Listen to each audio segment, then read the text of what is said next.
بسم اللہ الرحمن الرحیم۔ آج ہم آپ کو پیارے نبی صلی اللہ علیہ وسلم کے حسن و جمال اور ان کے حلیے کے بارے میں بتائیں گے، لہٰذا اس ویڈیو کو آخر تک ضرور دیکھیں تاکہ آپ کو مکمل معلومات مل سکے۔ ہجرت کی رات جب پیارے نبی صلی اللہ علیہ وسلم مکہ مکرمہ سے مدینہ جا رہے تھے تو راستے میں بھوک کی شدت کا احساس ہوا۔ ایک دیہاتی عورت کا خیمہ آیا۔ آپ صلی اللہ علیہ وسلم اس خیمے کے پاس گئے اور کہا کہ ہمیں بھوک لگی ہے، اگر کچھ ہے تو ہمیں پیش کر دیں۔ اس عورت نے کہا، میں ایک عرب خاتون ہوں، مہمانوں کی خدمت کر کے ہمیں خوشی ملتی ہے، لیکن اس وقت اتفاق سے میرے پاس کھانے کو کچھ نہیں ہے جو میں آپ کو دے سکوں۔ پیارے نبی صلی اللہ علیہ وسلم نے فرمایا، پاس کھڑی اس بکری کی طرف اشارہ کرتے ہوئے کہا کہ اگر تم کہو تو ہم اس بکری کا دودھ نکال لیں۔ وہ عورت کہنے لگی، یہ بکری کسی کام کی نہیں ہے، اس کے جسم پر صرف ہڈیاں ہیں، یہ چلنے کے بھی قابل نہیں ہے، دودھ کہاں سے آئے گا؟ آپ صلی اللہ علیہ وسلم نے کہا، اگر آپ اجازت دیں تو ہم دودھ نکال لیں۔ اس عورت نے ہنس کر کہا، مجھے کیا اعتراض ہو سکتا ہے، آپ نکال لیں۔ حضرت ابوبکر صدیق رضی اللہ تعالی عنہ نے بکری کھولی اور پیارے نبی صلی اللہ علیہ وسلم کے سامنے پیش کی۔ آپ صلی اللہ علیہ وسلم نے اپنے دستے مبارک سے اس بکری کی پشت کو سہلایا تو بکری کے تھنوں میں دودھ بہر آیا۔ آپ صلی اللہ علیہ وسلم دودھ نکالنے لگے۔ اس عورت نے ایک برتن پیش کیا، وہ بھر گیا۔ دوسرا برتن لائی تو وہ بھی بھر گیا۔ گھر میں جتنے برتن سے سب دودھ سے بھر گئے، سب نے دودھ پیا۔ آپ صلی اللہ علیہ وسلم وہاں سے تشریف لے گئے۔ اس عورت کو خوشی کے عالم میں آپ صلی اللہ علیہ وسلم کا نام پوچھنا یاد نہ رہا۔ جب شام کو اس عورت کا شوہر بکریاں چرا کے واپس آیا تو کہنے لگا، آج کچھ ماحول بدلا بدلا سا ہے، کیا بات ہے؟ تو وہ عورت کہنے لگی، ہمارے گھر میں ایک شخص آیا تھا۔ آج وہ عورت آپ صلی اللہ علیہ وسلم کا حلیہ بیان کرتے ہوئے کہنے لگی کہ اے میرے شوہر، میں نے ایک ایسا شخص دیکھا ہے جس کا چہرہ 14ویں کے چاند کی طرح چمک رہا تھا۔ وہ بولتے تھے تو لگتا تھا کہ منہ سے پھول جھڑ رہے ہیں، اس کی پلکیں لمبی تھیں، اس کی آواز میں ایک سحر تھا۔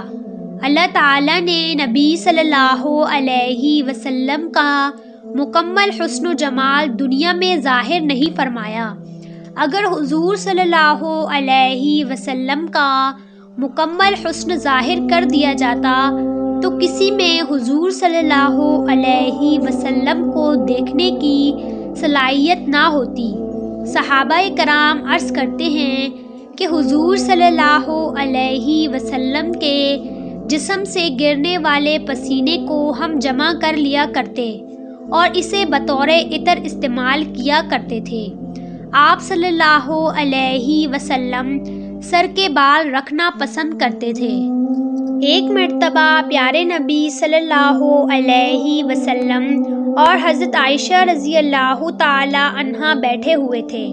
حضرت عائشہ صدیقہ رضی اللہ تعالی عنہا فرمانے لگی کہ اللہ تعالیٰ نے یوسف علیہ السلام کو کتنا حسین بنایا تھا۔ آپ صلی اللہ علیہ وسلم اس بات پر مسکرائے۔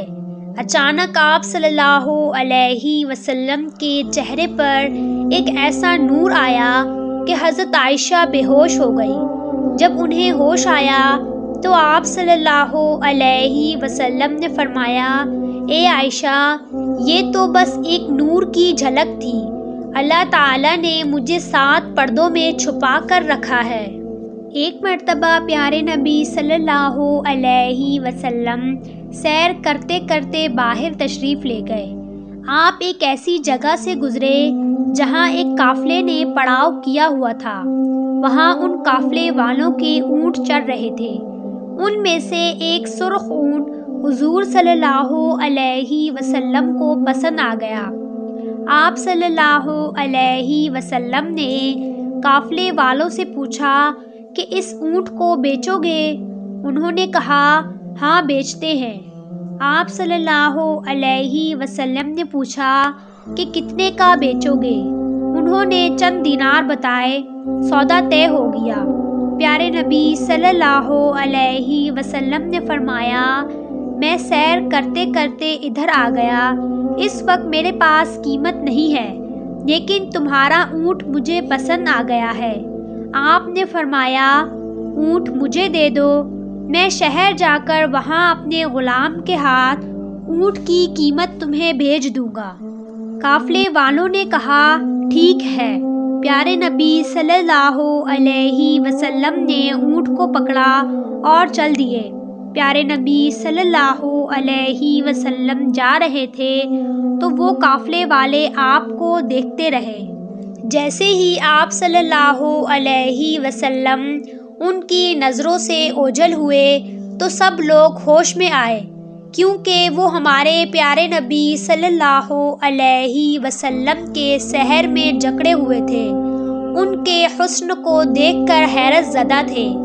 ایک دوسرے سے کہنے لگے یہ جو آدمی اونٹ لے کر گیا ہے، کیا اس سے کسی نے پتہ پوچھا تھا کہ وہ کہاں رہتا ہے؟ ان میں سے ایک شخص کہنے لگا جب وہ باتیں کرتے تھے تو ان کے منہ سے پھول جھڑتے تھے، میں تو اس منظر میں کھویا ہوا تھا۔ دوسرا شخص کہنے لگا جب وہ مسکراتے تھے تو سامنے والے پہاڑوں پہ عکس پڑتا تھا۔ تیسرا شخص کہنے لگا میں تو ان کی آنکھیں ہی دیکھتا رہ گیا۔ ایک شخص کہنے لگا تم لوگ ان کے حسن میں کھو گئے اور وہ اپنے حسن کا جادو دکھا کر قیمتی اونٹ ہتھیا کر لے گیا۔ جب انہوں نے یہ کہا کہ قیمتی اونٹ ہتھیا کر لے گیا ہے تو کب سے خاموش بیٹھی خیمے کے اندر سے سردار کی بیوی بولی۔ اس نے خیمے کا پردہ ہٹایا اور کہنے لگی، سب سے مخاطب ہوئی کہ خبردار کہ اس کے خلاف کسی نے کوئی بات کی تو اگر وہ اونٹ کی قیمت نہ لے آیا تو مجھ سے لے لینا۔ سب نے کہا تو اسے جانتی ہے؟ وہ کہنے لگی واللہ میں بھی نہیں جانتی۔ تو سب کہنے لگے تو پھر ضمانت کیوں لے رہی ہو جب جانتی ہی نہیں؟ وہ عورت کہنے لگی جب تم سودا طے کر رہے تھے تو میں خیمے کے اندر سے ان کا چہرہ دیکھ رہی تھی۔ جس کا ایسا مبارک چہرہ ہو وہ جھوٹ بول ہی نہیں سکتا۔ تم نے نہیں دیکھا کہ جب وہ بولتے تھے تو لگتا تھا کہ پھول جھڑ رہے ہیں، وہ جھوٹ نہیں بول سکتے۔ تھوڑی دیر گزری تو پیارے نبی صلی اللہ علیہ وسلم کے غلام آ گئے اور کہنے لگے کہ کون ہے وہ جس سے ہمارے آقا نے اونٹ خریدا تھا؟ قافلے والوں نے کہا ہم ہیں۔ پیارے نبی صلی اللہ علیہ وسلم کے غلام کہنے لگے کہ حضور صلی اللہ علیہ وسلم نے یہ کھجوریں آپ کے لیے بھیجی ہیں اور اونٹ کی قیمت دی ہے۔ قافلے والے کہنے لگے قیمت بعد میں دینا، ہم تو خود بک گئے ہیں۔ سبحان اللہ۔ وہ کہنے لگے ہمیں یہ بتاؤ وہ رہتا کہاں ہے؟ سارا قافلہ مدینہ پہنچا اور سب نے کلمہ پڑھ لیا اور مسلمان ہو گئے۔ سبحان اللہ، کیا شان تھی ہمارے پیارے نبی صلی اللہ علیہ وسلم کی۔ ہمیں ان کے امتی ہونے پر فخر ہے۔ اگر آپ کو بھی ہے تو کامنٹ میں محمد ضرور لکھیں، اور اگر یہ واقعہ پسند آیا ہو تو ہمارے چینل کو سبسکرائب کریں، ویڈیو کو لائک اور شیئر ضرور کریں۔